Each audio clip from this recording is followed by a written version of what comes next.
Apa perbedaan antara tadzakarun dengan tatadzakarun di dalam Al-Quran? Karena keduanya, dari aspek bahasa Arab, tadzakarun dengan tatadzakarun itu adalah satu kata kerja yang sama, masih satu rumpun.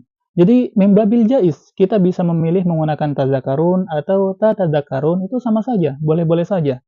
Tapi dalam Al-Quran, tadzakarun dan tatadzakarun itu menempati konteks ayatnya masing-masing, menempati posisinya masing-masing.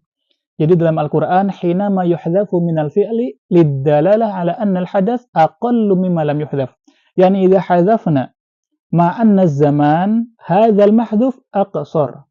Jadi ketika Al-Quran menggunakan susunan yang lebih ringkas seperti tadzakarun, itu juga menunjukkan bahwasanya konteksnya, kejadiannya, peristiwanya, waktunya itu lebih ringkas, lebih sederhana.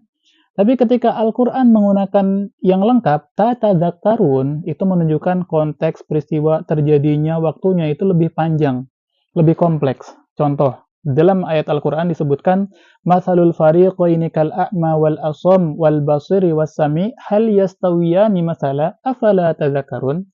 Jadi tadzakkarun ini kan artinya mengambil pelajaran, mengingat, kemudian merenungkan, memikirkan, seperti itulah. Nah, dalam ayat tersebut, itu Al-Quran memberikan perumpamaan antara orang yang buta, orang yang tuli, dengan orang yang bisa melihat, dengan orang yang bisa mendengar. Hal yastawiyani masalah, apakah keduanya sama? Tentu jika kita menanyakan hal tersebut, kepada siapa saja, semua orang, pasti jawabannya tidak sama. Mau orang yang bodoh, mau orang yang pintar, yang IQ-nya 70, 100, 150, jika ditanyakan apakah sama orang yang bisa melihat dengan orang yang buta, pasti mereka menjawab dengan sangat cepat tidak sama. Karena hal tersebut sangat mudah dicerna, sangat mudah dipikirkan. Oleh karenanya Al-Quran menggunakan afala tadzakkarun.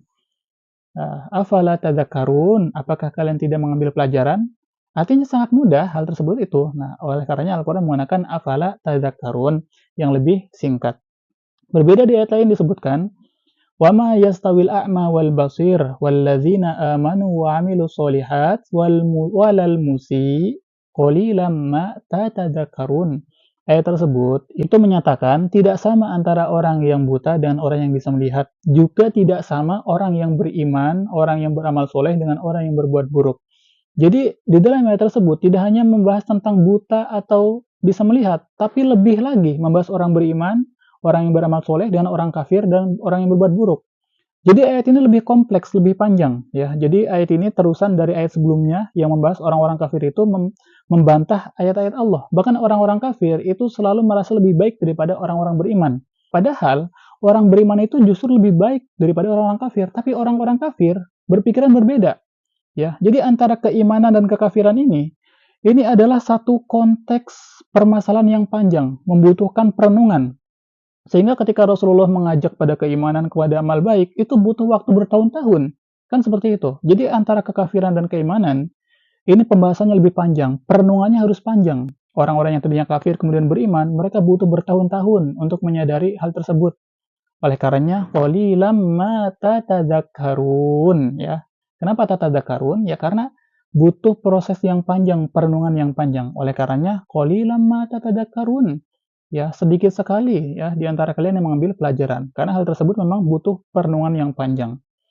Nah, di dalam surat An-Nur itu disebutkan, ya ayyuhalladzina amanu la tadkhulu buyutan ghairu buyutikum hatta tasta'nisu wa tusallimu ala ahliha dzalikum khairul lakum la'allakum tadhakkarun. Jadi ayat tersebut itu menyeru pada orang-orang beriman supaya jangan memasuki rumah-rumah yang bukan milik kita, yang bukan milik mereka. Artinya jika ada rumah misalkan pintunya terbuka, itu kita jangan nyelonong begitu saja.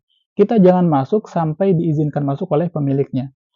Artinya hal ini sederhana ya. Kita semua manusia itu setuju bahwasannya tidak mau diganggu privasi kita. Ketika rumah kita terbuka, ada orang masuk begitu saja, pasti kita nggak suka. Oleh karenanya Al-Quran melarang. Jadi simpel hal seperti ini ya. Pelajaran seperti ini simpel. La'allakum tadzakkarun, supaya kalian mengingat, mengambil pelajaran, mempelajari sesuatu. Hal tersebut itu sangat mudah dicerna oleh akal. Oleh karenanya Al-Quran menggunakan tadzakkarun. Jadi seperti itu. Wallahu a'la wa a'lam.